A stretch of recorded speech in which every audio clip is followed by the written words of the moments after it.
Hi, this is Buzz Cantor from American Iron Magazine, AIMag.com, and we're here in beautiful New England for the first Northeast Motorcycle Kickstart Classic. We've done a couple of them down south, and this is the first time we've done one up here. It is absolutely perfect New England weather.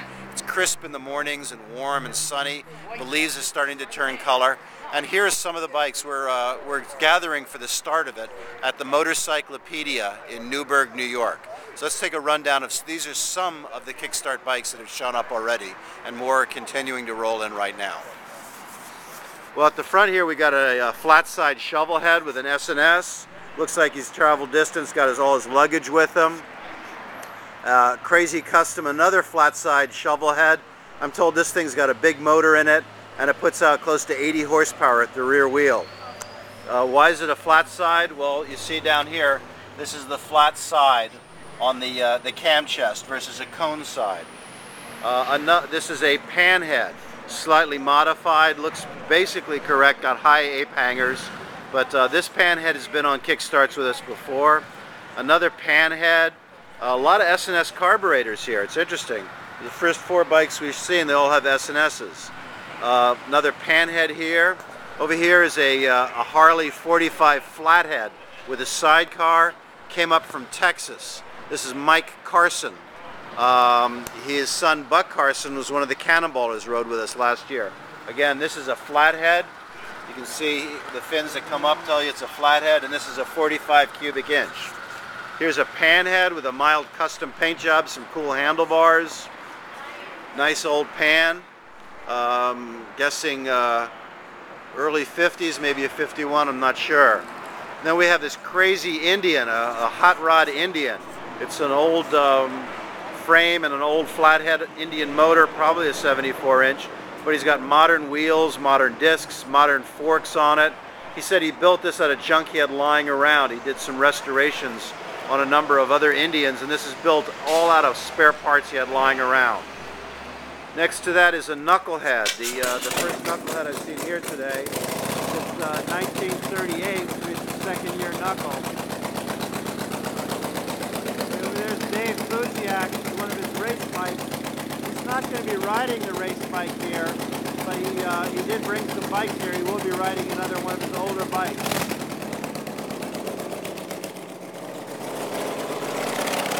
So this is an open exhaust twin cam bottom end.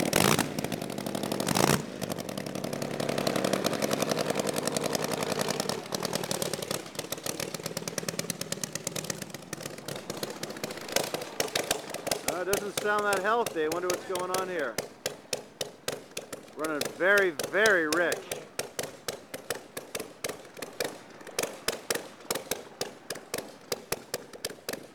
Wonder what that's all about. He's got flames coming out of the back and super, super rich, blowing smoke out of the motor, or out of the head. Well, whatever he did seems to have cleaned it up a bit.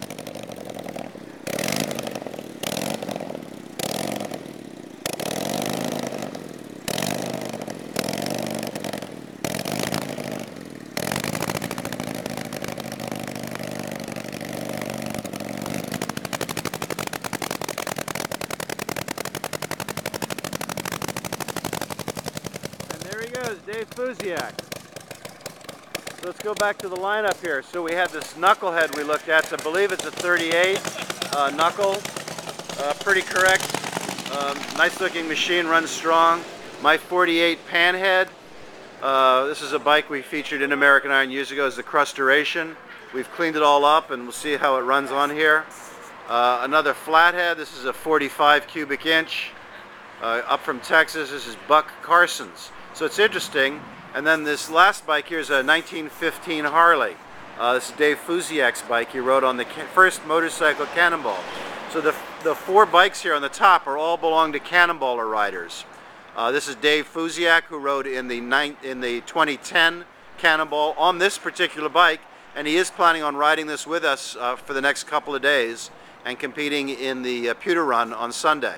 This is Buck Carson's, who rode the 2012 Cannonball on an old BSA single.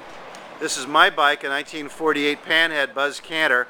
I rode both Cannonballs, the 2010 and the 2012. and the knucklehead here belonging to Paul Ozzie.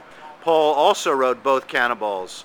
He rode a single cylinder on the first one and a 20s JD in the second one.